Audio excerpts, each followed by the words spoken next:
আসসালামু আলাইকুম, নমস্কার, আদাব। আজকে আমি কোনো ভৌতিক স্টোরি বলবো না। আজকে আমি একটা শিক্ষণীয় স্টোরি বলবো এবং এই স্টোরিটা সকল বিদেশি থাকা ভাইদের জন্য, যারা সত্য বিবাহ করেই বিদেশে চলে গিয়েছে। তাহলে বেশি কথা না বলে স্টোরিতে যাওয়া যাক। যেভাবে লেখা আছে আমি ঠিক সেভাবেই পড়ার চেষ্টা করছি।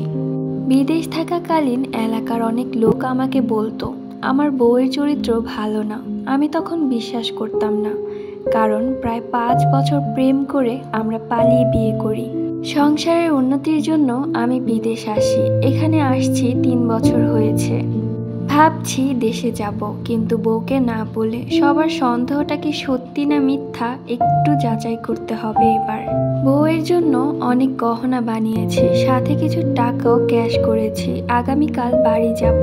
এখন যাই, ঘুমিয়ে পড়ি। পরদিন সকালে রওনা দিলাম বাড়ির জন্য। দেশ, আমার দেশ বাংলাদেশ।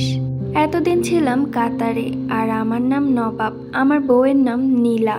প্লেনে উঠে কতই না চিন্তা ভাবনা, এতদিন পর দেশে যাব, কিন্তু এত কিছু যে ঘটবে জানলে কখনোই যেতাম না। বাড়ি ঢুকতেই বউকে দেখলাম খুশি না বেজার, বুঝলাম না, কিন্তু খুব চমকে উঠল। বলল, না বলে আসলা যে? বলেই আসতা। আমি বললাম, কেন, কোনো সমস্যা? বলে, না না, ভালো মন্দ রান্না করতাম এই আর কি। ঘরে গেলাম, কি আর যত্ন আমার উপর। ভাবলাম সবাই এসব কি বলে, এত ভালো একটা মেয়ে। খাওয়া দাওয়া সেরে ঘুমাতে গেলাম। বউকে বললাম খুব ক্লান্ত, কাল দেখাবো কি কি এনেছি। বিশাল একটা ঘুম দিলাম। সকালবেলা ঘুম ভাঙলো, উঠে দেখি বউ নাই, সাথে আমার লাকেজ খোলা পড়ে আছে। ব্যাপারটা ভালো লাগলো না। সারা বাড়ি খুঁজলাম, পেলাম না। কি করি, অনেকের বাড়ি খুঁজলাম, তাও নাই। রাস্তাঘাট তন্ন তন্ন করে খুঁজলাম, কিন্তু পাচ্ছি না। এরই মধ্যে অনেকেই আমাকে দেখতেও এসেছে, কিন্তু এটা সেটা বলে চলে এসেছি, কারণ মানুষের কথা যে সত্য এটা বুঝতে দেওয়া যাবে না। আমার বউ নতুন প্রেমিক বানিয়েছে, তার হাত ধরেই পালিয়েছে। সারা দিন খোঁজাখুঁজির পর রাতে যখন বাসায় এসে কান্না করছিলাম, হঠাৎ দেখি একটা ছায়ার মতো কিছু লুকিয়ে চুপি মারছে। যে দেখি বউ।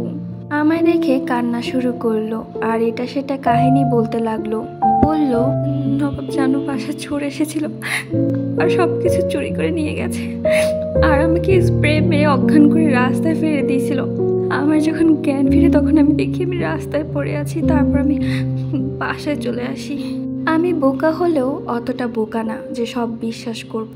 আমি চেয়েছিলাম বউ আমাকে সব কিছু খুলে বলুক, কিন্তু সে কাহিনী বলছে।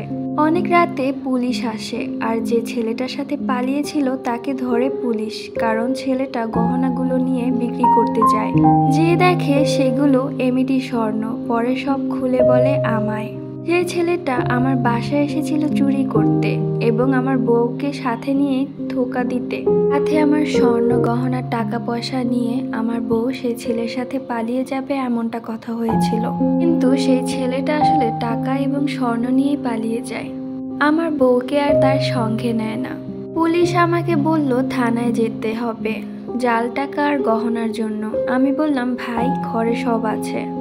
পরে আসল টাকা আর গহনা বের করে দেখালাম, সাথে কাগজপত্র।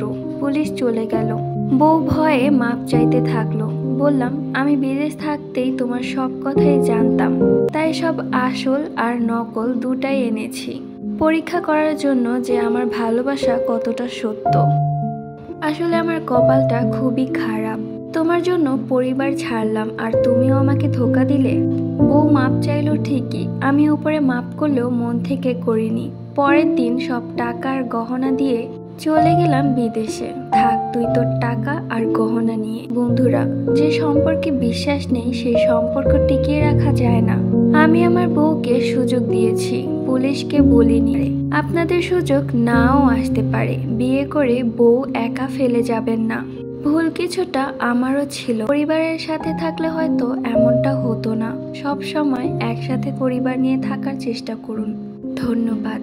তো আজকের এই স্টোরিটা আপনাদের কাছে কেমন লেগেছে অবশ্যই কমেন্ট করে জানিয়ে দিবেন। যারা যারা আমার ভিডিওটি নতুন দেখছেন অবশ্যই চ্যানেলটি সাবস্ক্রাইব করে বেল আইকনটি অন করে দিবেন। নোটিফিকেশন অন করলে কি হবে, আমি যে নতুন নতুন ভিডিও আপলোড করি সাথে সাথে আপনারা পেয়ে যাবেন এবং সেটা খুব ভালোভাবে উপভোগ করতে পারবেন।